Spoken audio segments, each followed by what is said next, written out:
Jessore road শুধুমাত্র একটি রাস্তা নয়, একটি আবেগের নাম, একটি ভালোবাসার নাম, একটি ঐতিহ্যের নাম। বাংলাদেশ আর ভারতের পশ্চিমবঙ্গের বুক চিরে চলে গেছে এই ঐতিহাসিক সড়ক, যার শুরু বাংলাদেশের যশোর জেলা থেকে, যা বাংলাদেশে পশ্চিমবঙ্গের সীমান্ত বেনাপোল পেট্রাপোল পেরিয়ে সোজা কলকাতায় গিয়ে মিশেছে। এই সড়ক পথটি প্রায় 128 কিলোমিটার দীর্ঘ।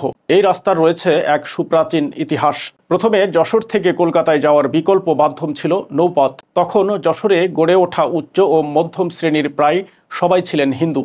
সেই সময় এই পথ ধরে বহু হিন্দু নারী গঙ্গা স্নানের জন্য নদীপথে কলকাতা যেতেন।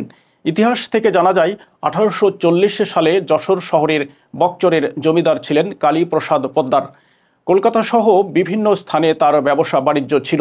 নৌকার মাঝিদের অসহযোগিতার কারণে একবার জমিদারের মা যশোদা গঙ্গা স্নানে যেতে না পারায় নিজেকে অপমানিত বোধ করে ঘরের দরজা বন্ধ করে অনশনে বসেন। গঙ্গা স্নানের জন্য যশোর থেকে চাকদা পর্যন্ত সড়ক নির্মাণ করে দিলেই তিনি অনশন প্রত্যাহার করবেন।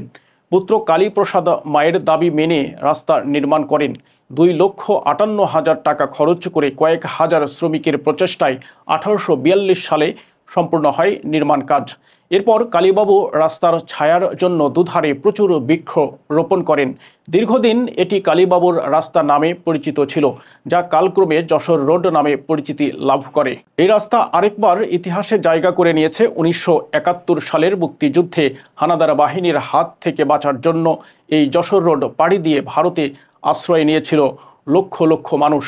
অনেকে এ পথ ধরে হেঁটে চলার মধ্যেই গুলিবিদ্ধ হয়ে হারিয়েছেন প্রাণ, বাকিরা ফেলেছেন একরাশ দীর্ঘশ্বাস।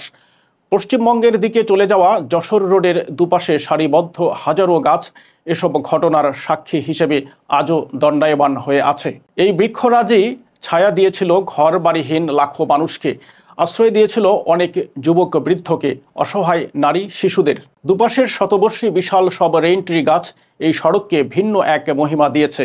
রাস্তার দুপাশে ছায়া হয়ে দাঁড়িয়ে আছে কালের সাক্ষী শতবর্ষী এসব বৃক্ষরাজি। শুধুমাত্র এই গাছগুলোর জন্যেই যশোর রোড অন্যরকম এক স্নিগ্ধতা বহন করে চলেছে যুগ যুগ ধরে। একদিকে যেমন সবুজের সমারোহ, অন্যদিকে ঐতিহাসিক গুরুত্ব। সব মিলিয়ে এ পথে ভ্রমণকারী এমন একজন ব্যক্তিও হয়তো নেই যিনি এই গাছগুলোর প্রেমে পড়েননি।